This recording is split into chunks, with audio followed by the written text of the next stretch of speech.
क्या आपने गौर किया है कि मौसम अब पहले जैसा नहीं रहा। गर्मी अब कुछ ज्यादा झुलसाने लगी है। बारिश का समय और मिजाज दोनों बदल गए हैं।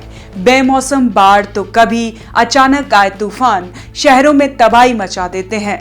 अब ये सवाल उठता है, क्या ये सब कुछ सिर्फ एक इत्तेफाक है या फिर बदलते मौसम और ग्लोबल वार्मिंग की एक शुरुआती चेतावनी है।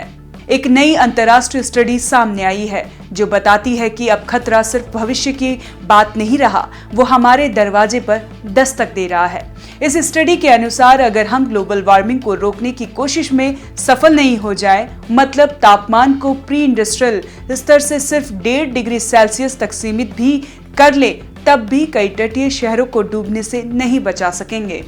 वैज्ञानिकों की सबसे बड़ी चिंता है ग्रीनलैंड और अंटार्कटिका को लेकर।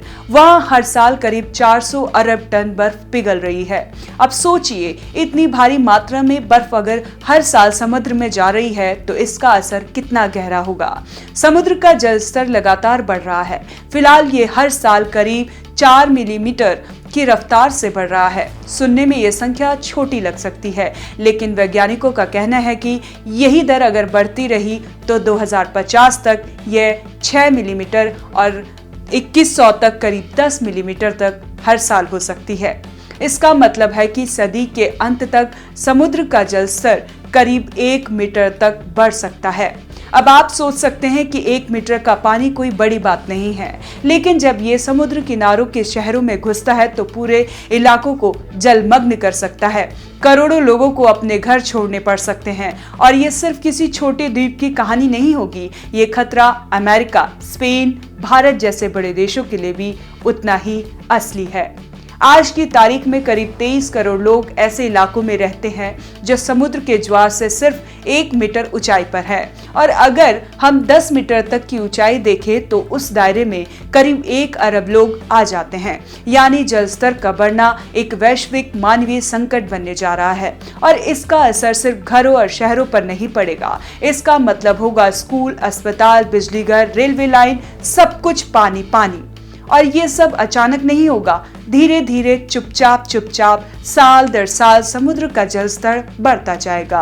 और जब किसी दिन कोई बड़ा तूफान या लहर आएगी, तब समझ में आएगा कि कितनी बड़ी तबाही हमारे आसपास खड़ी हो चुकी है। इस स्टडी में वैज्ञानिकों ने सिर्फ आज के हालात नहीं देखे, बल्कि अतीत के गर्म समय का भी विश्लेषण किया। वो दौर जब पृथ्वी प्राकृतिक रूप से गर्म थी, क्योंकि उसकी सूर्य की प्रक्रिया में बदलाव आए थे। उस समय भी समुद्र का जल स्तर कई मीटर तक बढ़ा था। इसका मतलब यह है कि अगर इतिहास में ऐसा हो चुका है, तो आज जब हम खुद वातावरण को गर्म कर रहे हैं, जो उसका असर और भी तेज और खतरनाक हो सकता है। अब सवाल ये उठता है कि इसका हल क्या है? क्या इससे बचा जा सकता है?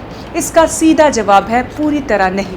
कुछ जगहों को हमें छोड़ना ही पड़ेगा, कुछ शहरों को खाली करना पड़ेगा और कुछ इलाकों में तटीय सुरक्षा, दीवारें, कृत्रिम तटलाइन जोन और अन्य बहुत महंगे उपाय करने पड़ेंगे। इसका मतलब है अरबों डॉलर का खर्च, लाखों लोगों का पुनर्वास और कई मुश्किलें। लेकिन एक और सच्चाई है, अगर हम अभी कदम उठाते हैं तो नुकसान को कम जरूर कर सकते हैं। नेट जीरो पर बात करना, क्लाइमेट पॉलिसी पर दबाव बनाना, रिन्यूएबल एनर्जी अपनाना, ये सब अब सिर्फ बातें करने की चीज नहीं है। ये हमारे जीवन और भविष्य के लिए जरूरी कदम है। जितनी देर हम करेंगे, समाधान उतना ही मुश्किल, महंगा और शायद नामुमकिन होता जाएगा। ये वक्त है जगने का, ये वक्त है समझने का कि पर्यावरण की चिंता करना अब कोई ट्रेंड नहीं, बल्कि जरूरत है। क्योंकि जब आपके और हमारे बच्चे बड़े होंगे, तब उनकी सबसे बड़ी लड़ाई अपने घरों को समुद्र से बचाने की होगी। अगर आज हम चुप रहे तो कल की पीढ़ी हमें माफ नहीं करेगी। तो कैसी लगी आपको ये जानकारी? हमें कमेंट कर जरूर बताएं और देखते रहें ONOG डिजिटल।